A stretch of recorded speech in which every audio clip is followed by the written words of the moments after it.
우리가 살아가는 이 시대를 한번 여러분 바라보시길 바랍니다. 이 시대를 바라보면 상식적이지 않은 시대, 인간성을 잃어버린 시대, 도덕을 잃어버린 시대,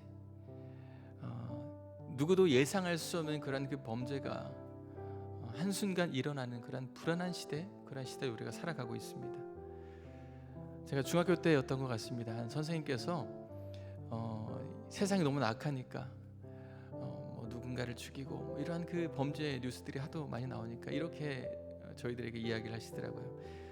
사람들을 모조리 싹 없애고 싹 죽이고 애기들부터 다시 키워야 된다. 그래야 세상이 바뀐다라는 이야기를 하시더라고요. 얼마나 이 세상이 답답해 보였으면 그런 말씀을 하셨겠습니까? 이 세상이 정말 하나님 한 분만으로 행복했었던 그러한 그때로 다시 돌아갈 수만 있다면 얼마나 좋을까요? 정말 깨끗하고 정말 그 순수했었던 그러한 그때로 돌아갈 수만 있다면, 세상을 하나님께서 창조하신 이후에 보시기에 너무나 좋았다라고 말씀하셨던 그때로 다시 돌아갈 수만 있다면, 다시금 새로워질 수만 있다면 얼마나 좋을까요? 하나님은 이 지구상에 있는 모든 것들을 다 그렇게 하실 수 있습니다. 다 쓸어 없애시고 자연과 짐승과 심지어 사람까지도 다 없애시고 다시금 새롭게 새 창조를 하실 수도 있는데 왜 그렇게 하지 않으시는 걸까요? 저와 여러분을 사랑하시기 때문에 그런 것이죠. 여전히 이 땅을 살아가는 사람들, 죄 가운데 살아감에도 불구하고 그들을 사랑하시기 때문에 하나님께서 그렇게 하지 않으시는 것이지요. 창조하시기 전부터, 태초부터 우리를 택하시고 우리를 사랑하셨기에 그렇게 하실 수 없는 것입니다. 그러하기에 주님께서 때로는 꾸짖으시기도 하시고, 때로는 매를 드시기도 하시고, 때로는 협박하시기도 하시면서 자기 백성이 어떻게든 하나님 앞으로 나아오기를 바라는 그런 그 간절한 사랑의 마음을 가지고 우리 주님께서 우리들을 지켜보시는 것 아니겠습니까? 여러분, 우리 주변에 일어나고 있는 이러한 여러 불의한 일들, 정말 상식적으로 납득이 되지 않는 일들, 하나님이 바라보시기에도 그 죄가 너무나도 가득한 이 땅의 여러 상황들을 우리가 바라보면서 답이 없어 보이는 이러한 초라한 세상을 바라보면서 과연 우리는 어떠한 기도를 하나님께 올려드려야 하는 것일까요? 제가 두 가지 기도의 제목을 함께 나누기 원합니다. 첫 번째, 우리가 드려야 할 기도 제목은 주여 우리에게 하나님의 눈물을 주소서입니다. 예레미야는 지금 극심한 고통을 느끼고 있습니다. 정말 힘들어하고 있습니다. 19절 말씀 보니까 슬프고 아프다, 내 마음속이 아프고 내 마음이 답답하여 잠잠할 수 없으니. 여러분, 슬프고 아프고 또 아픈 그 아픔을 느껴보셨습니까? 그때 그 마음이 어떻습니까? 그때 우리의 상태가 어떻습니까? 죽을 지경 아니었습니까? 감당이 안 되는 것이죠.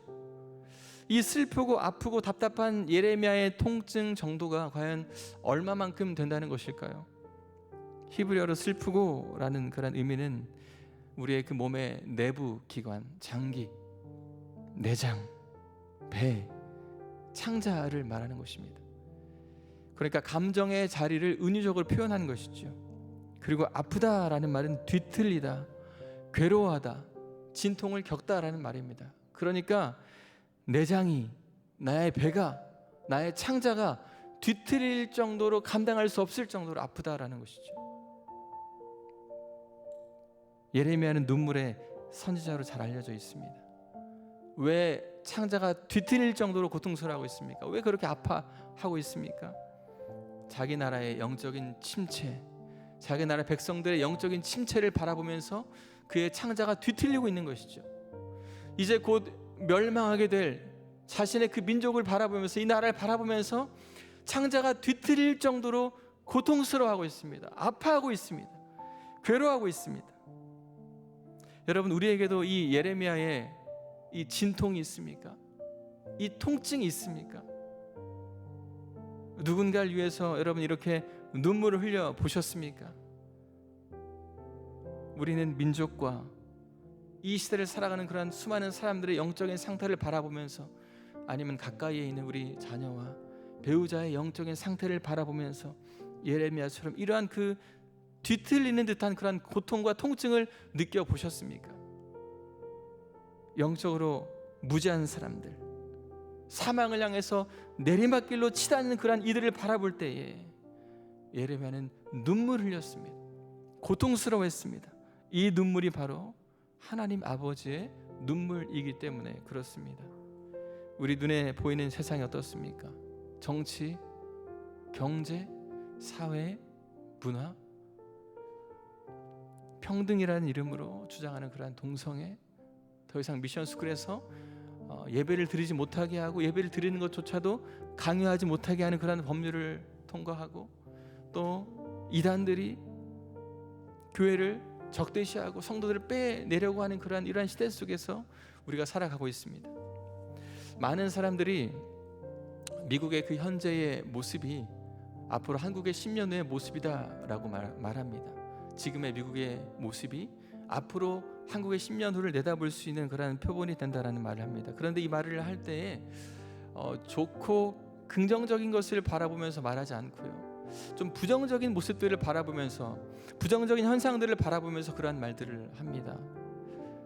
미국 미시간주 교육부가 초등학생들에게 젠더의 선택의 자유를 자유롭게 하도록 교사들에게 어떠한 지침을 내렸냐면요, 부모의 동의 없이 미성년자가 성전환 수술을 할 수 있는 그런 그 법안을 만들었고 새로운 프로그램을 도입했습니다.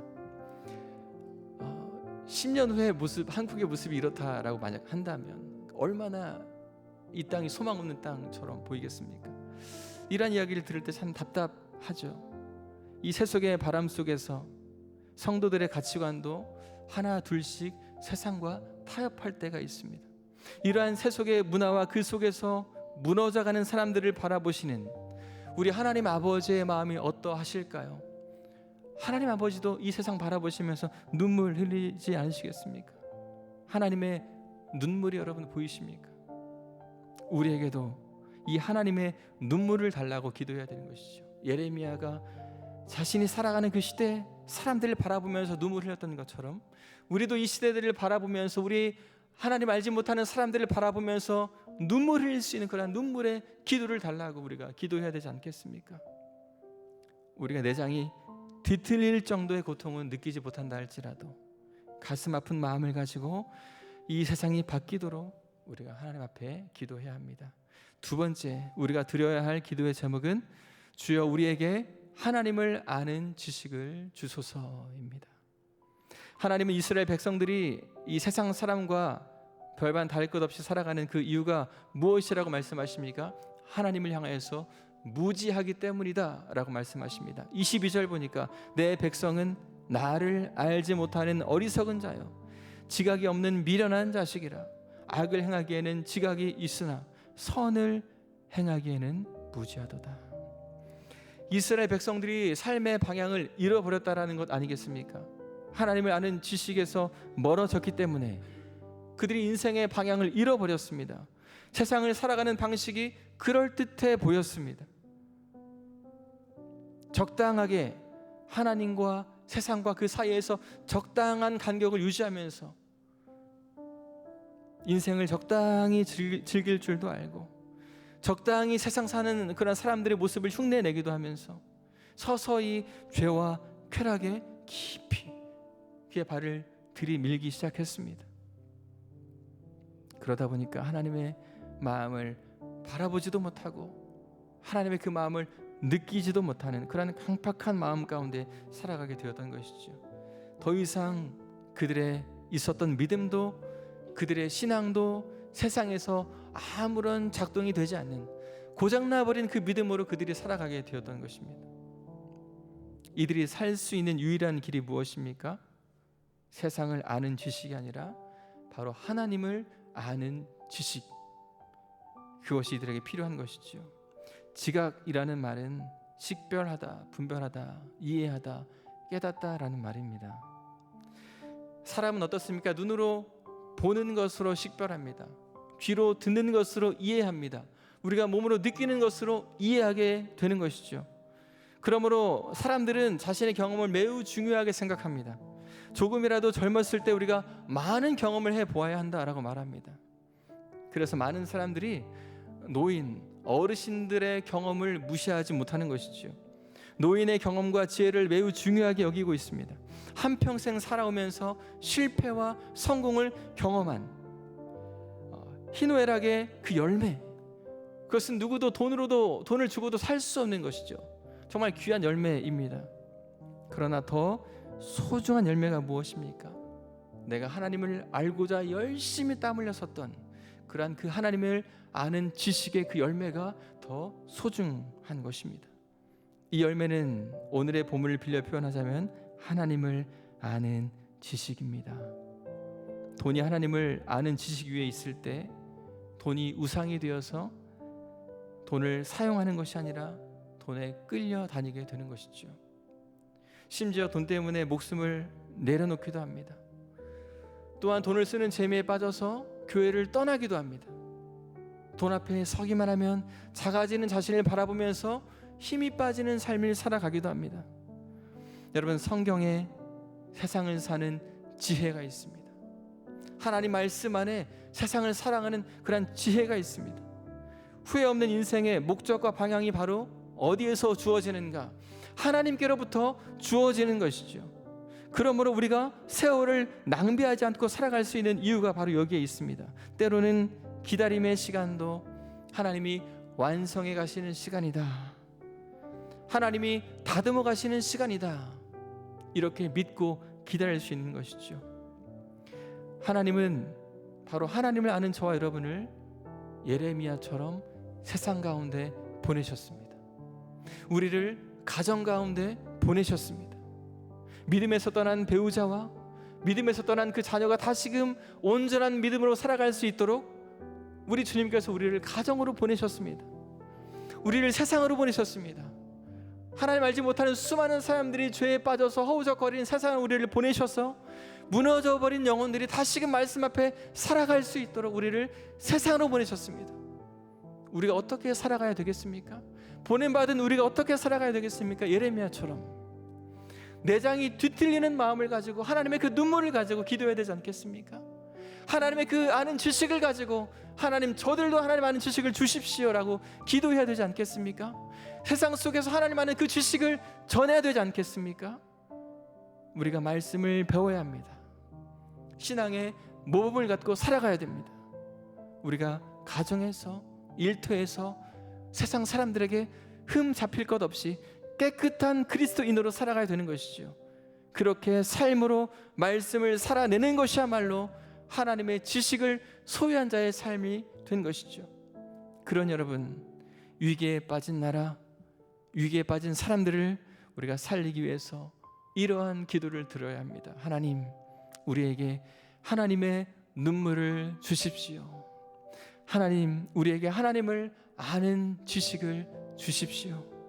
이 기도가 바로 세상을 살리는 기도요, 하나님의 자녀인 우리가 마땅히 구해야 될 기도입니다. 같이 기도하시겠습니다.